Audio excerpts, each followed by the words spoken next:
Hey, welcome back to the JKMotoEntertainment channel. Welcome back once again to Stable B, our favorite place. Today we're going to talk about a topic that might be a little controversial and definitely mostly just my opinions on the topic, but we're going to talk about a beginner bike. What is a beginner bike? Why those bikes are beginner bikes? Which bike you should get as a beginner bike? How a beginner bike can benefit you and or hurt you? And just kind of all about beginner bikes and what I'm going to call the myth that is a lower CC bike is safer. So we're going to get into that. That's what we're going to talk about today. This applies both to the street and the track. I think pretty much no matter where. We'll talk a little bit about the track. We'll talk more about that in a later on video. So be checking out the channel for that. To do that, please click the subscribe button down below. Throw a like on the video. And while you're down there, if you have any questions, comments, or like want to really, tell me I'm wrong or say that, yeah, that was very controversial and you said the wrong thing, let me know. I want to hear about it down in the comments. So let's get into it.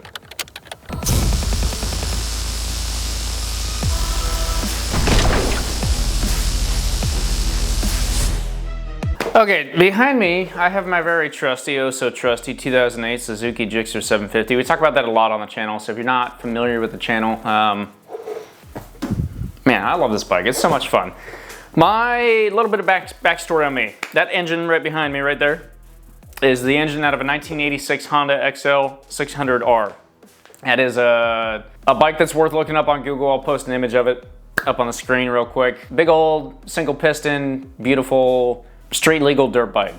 Kind of before the whole like adventure touring thing even became a thing at all. I like to think of it as the prior to model of the Africa Twin, and big Honda fans are gonna tell me I'm all over the place, but the sweet red, white, and blue color scheme, the weird off-the-wall gold wheels and forks and swing arm, and anyway, it's an awesome bike. That's what that engine's out of. That is not the engine out of my first ever motorcycle, but it is the engine out of the exact same year, make, and model as the first ever motorcycle I owned. So the first motorcycle I ever bought was a 1986 Honda XL 600R. I had it for all of like a few weeks, and then I had some issues with it, and then life happened. And it wasn't until about, that's a year and a half, 2 years later, that I finally picked up another bike. Insert my trusty Gixxer 750. So I'm gonna be honest and say that at this point, I definitely thought of myself as like, oh yeah, I know how to ride a motorcycle. I'm good at that. That's something I can do. Having basically zero riding experience, honestly. A couple weeks on this XL 600R, I'd ridden a couple buddies' bikes around parking lots from time to time. I think I rode like my aunt's motorcycle around a little kind of driving course for a little while. So like, was I comfortable on a bike? Relatively. I'd ridden a bicycle. I knew how to drive a stick shift. I could shift through gears. I could go.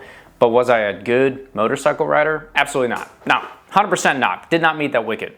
But I always wanted a Gixxer 750. I'd done all this crazy awesome research on the best bike on the market, the best of all the worlds. And in my head, one of the most beautiful and best set up bikes was a Gixxer 750, specifically 2008 to 2010 model. So that's what I bought. It used to be blue with green wheels and green levers and green, what else is green? Passenger pegs, green, green rear sets, whole bunch of green on there. It's kind of cool looking. Kind of missed that color scheme a little bit. I hated it when I first got it, but I grew into it. Anyway, that's besides the point. I got on this Gixxer 750. Now keep in mind, in 2008 there were rider modes.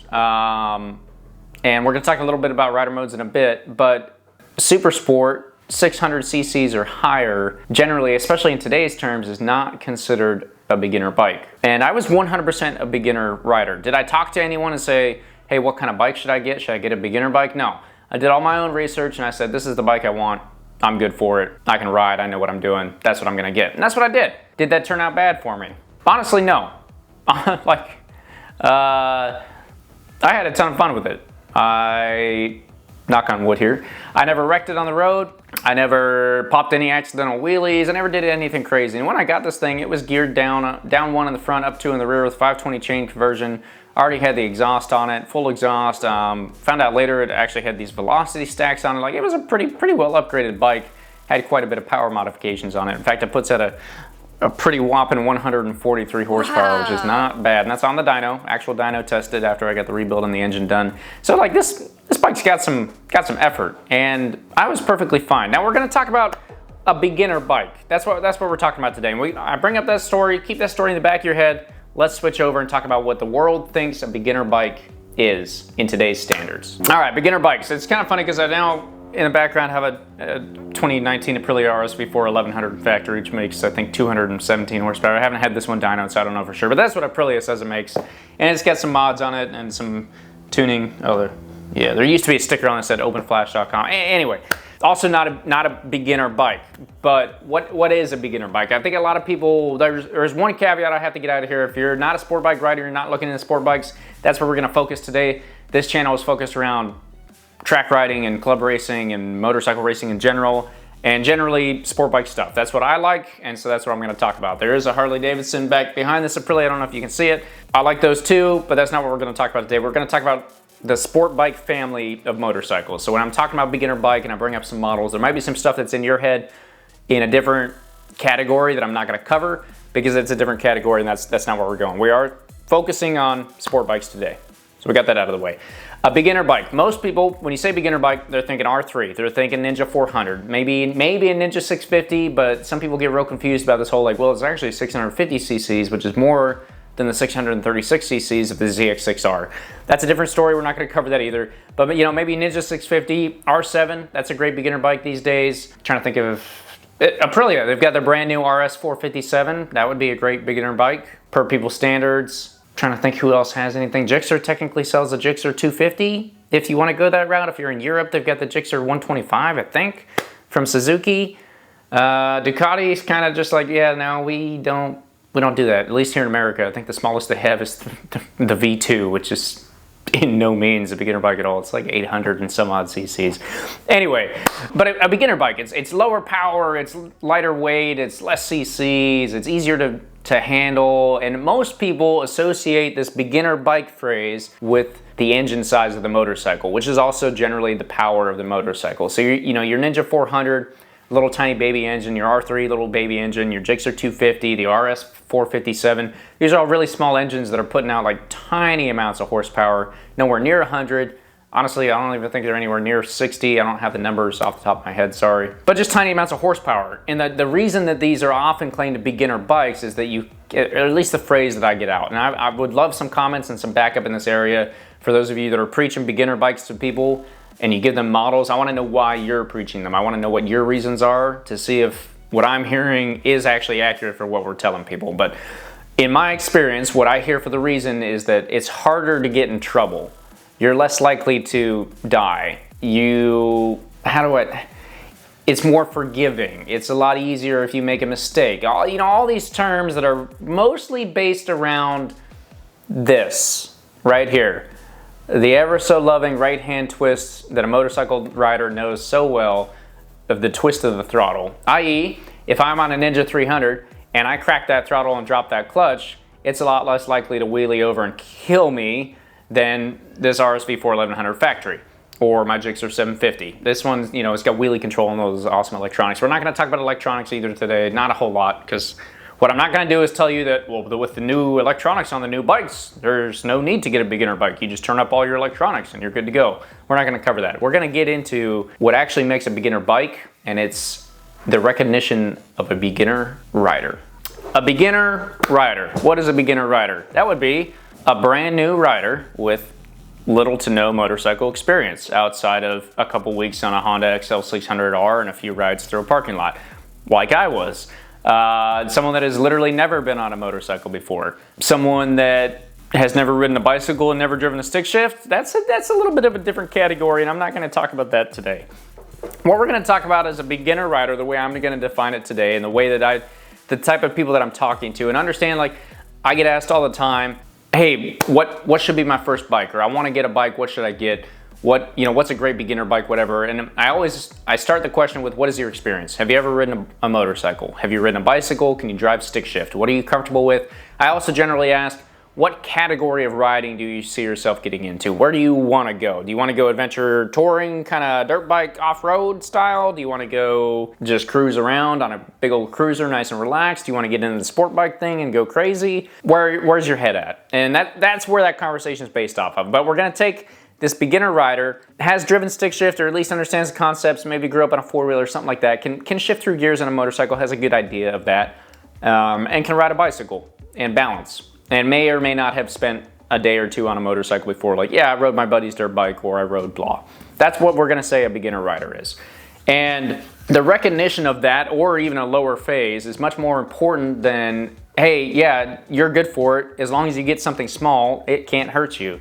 It won't kill you. You won't get in trouble. And go buy an R3 and you're perfectly fine. The truth of it is that a beginner bike, as defined here, can be easier to ride, 100%. They're usually generally lighter weight. Because they have less power and less torque, there's slower feedback, we'll say, from the throttle, slower feedback. The point that I wanna make today, and we'll kind of I'll keep droning on about this until I decide that I'm done, is that the control of a motorcycle comes from here, your brain, your head, and your own self-control, and here, this whole clutch gas thing. That's like really the majority of it. If you have good control here with your clutch and good control here with your gas, and you can recognize that, hey, if I mess this up real bad, this thing could take off and go crazy, which I would argue is true about just about any motorcycle. You can wheelie an R3 if you want to do it. Is it harder? Maybe, maybe not. It really depends on where you're at and what you're doing. Because if you put your body in the right position and you rev it to full throttle and drop that clutch and that rear tire is warm, it's probably gonna pick up just like any other bike would. So the recognition of where you're at as a rider, or where whoever you're giving this advice to is as a rider, is much, much more important than just saying, yeah, we're gonna throw you on a beginner bike and then you won't ever get in trouble. And the argument that I'm going to try and make today is that there's no such thing as a beginner bike. Beginner motorcycles don't actually exist. Easier to ride motorcycles, absolutely. More forgiving motorcycles, sure. But a beginner motorcycle, I don't think is the right term. I don't think that's accurate. And when you're talking to someone or when you're looking at yourself, you got to have the conversation and say, okay, where is your self-control? Honestly. Open up. You're about to put yourself on a motorcycle, which I'll remind you has no seat belts, in many states doesn't have helmet laws, is invisible to anyone else on the road, can, for many of our big sport bikes, can double, triple the speed limit in first gear alone, let alone the rest of the gears.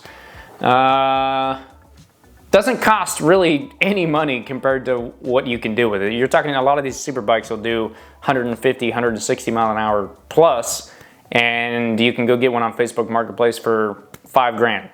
In today's market, easily.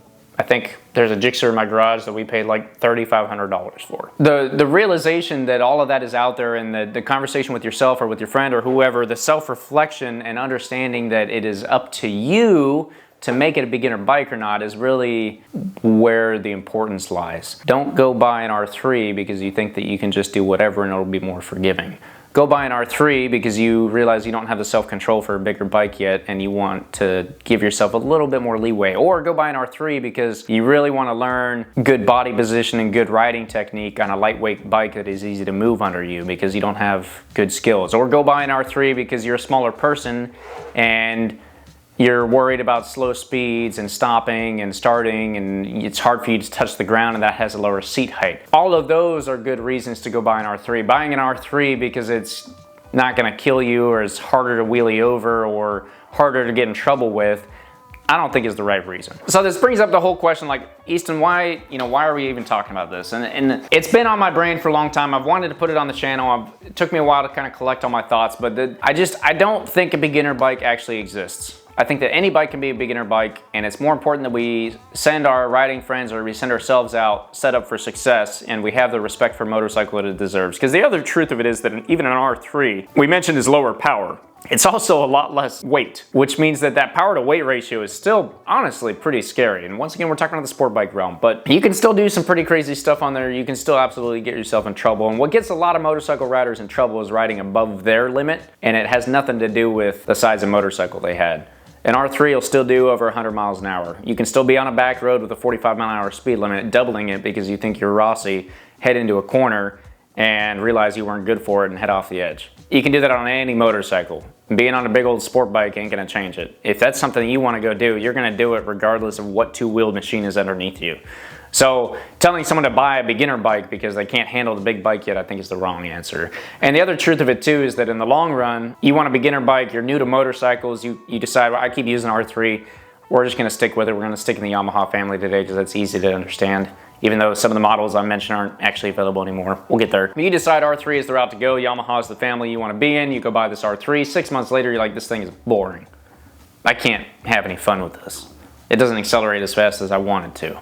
I went to the racetrack and I can't keep up with anyone because out of every turn, I'm not there. So what do? You upgrade, you get an R6. 6 months after that, like, well, I might as well get an R1. I've been riding for a year now. I know what I'm doing. I'm good to go. You get that R1, and now you're on this scary bike that can kill you with the same skills you had before because you've only been riding for a year. Or maybe some good skills, maybe you learned some stuff. And did you really, like, what was the point?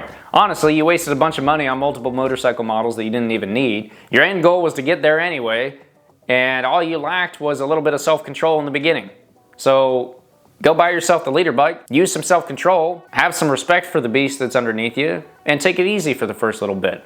And once again, I don't want to say don't go buy an R3. I don't want to say don't go buy a beginner bike. I want to say that those bikes are great for certain reasons. Lighter weight, lower seat heights, less power, slower power delivery, things like that, if that's what you're looking for. They're also great training tools. If you want to get, your goal is to be a fast racer, you're 17 years old, and you really want to get to Moto America by the time you're 25, that's the best place to start. Go start on a small bike right off the bat. If you have zero motorcycle experience, take a small bike to the racetrack, learn how to ride. That's what everyone says. But for those of us that are a little older, have some motorcycle experience, and we're not quite sure what we want to do, and we want a leader bike, go buy the leader bike. This is me giving you permission. Go buy the leader bike. Take the leader bike to a racetrack. Go piss everyone off when you get to the straight and you rip it and you pass everyone again, even though you don't have the corner speed. You bought it, you paid for it, you paid for the track day. As long as you're riding generally safely, nothing wrong with that. I'm all about it. You got this freaking bike that you can't take out on the road because, like I said, it'll triple the speed limit in first gear. Go to the track. Go take it to the straight. Drive absolutely slow as crap in every corner and get to the straight and freaking rip it. Ring it open. Turns out you probably get addicted to the racetrack, and later on you'll be trying to figure out how to get better body position and carry more corner speed and get those lower lap times and everything else. But it all starts with getting a motorcycle, and starting on this beginner bike because you can't handle something else shows a lack of self-control rather than I bought the right bike for the right reasons. Anyway, that's kind of the message of the day. I don't have a ton else to say on it. I do really want some comments for anyone out there that also gives motorcycle advice. I'm sure there's plenty of you in the audience. Please let me know what kind of motorcycle advice you're given and how we tackle the whole beginner bike scenario. I am a true believer, and I've told many people this, and I'll continue to tell people this. If you can handle it, if you can have the mental fortitude and the stability and the self-awareness, you can go buy a Gixxer 750 as your first motorcycle, 100%. And there are some arguments for the electronics taking care of you and stuff like that, but it truly comes down to how well can you control these two hands, and how much self-control are you going to have when you're out on the open road and you know you have that power, you have that beast, you have the just insane vehicle underneath you, and you can just unleash it and do whatever you want whenever you want. If you have the self-control, absolutely, go get yourself a big bike to start off with. Is it going to be a little bit different learning curve? Maybe some more hiccups? Once again, the possibility of messing up? Yeah, absolutely. But if you can exercise that self-control, you can start on any motorcycle. That's my message of the day. It's really about all I got. I don't want to dig into this too far. I could talk to you for hours about it, and maybe we'll get into it in a podcast, which, by the way, check out the podcast. Don't forget also, go ahead and subscribe to the YouTube channel and throw a like in the video. I know I mentioned that in the beginning, but if you guys have any feedback, any input on this whole beginner bike thing, I want to hear it. I want to hear what you guys think a beginner bike is and how far off you think I am, because I'm having a feeling I'm a little far off. We're going to get a lot of responses on this. But anyway, I'll leave you with that message. Beginner bikes don't exist. Get whatever bike you want. Have the self-control to control it and respect it. Motorcycles are insane. Go get you a leader bike. Head to the racetrack. Start racing. Are you going to be Marc Marquez one day? No, none of us are, because 4-year-olds aren't watching my YouTube channel, and even they are too late. So that's the message of the day. Go buy a motorcycle. Get to the racetrack. Start doing track days, club racing, make it to Moto America. Maybe one day, MotoGP. That's the ladder to success over the JK Motor Entertainment channel. Thanks for watching. We'll see you in the next video.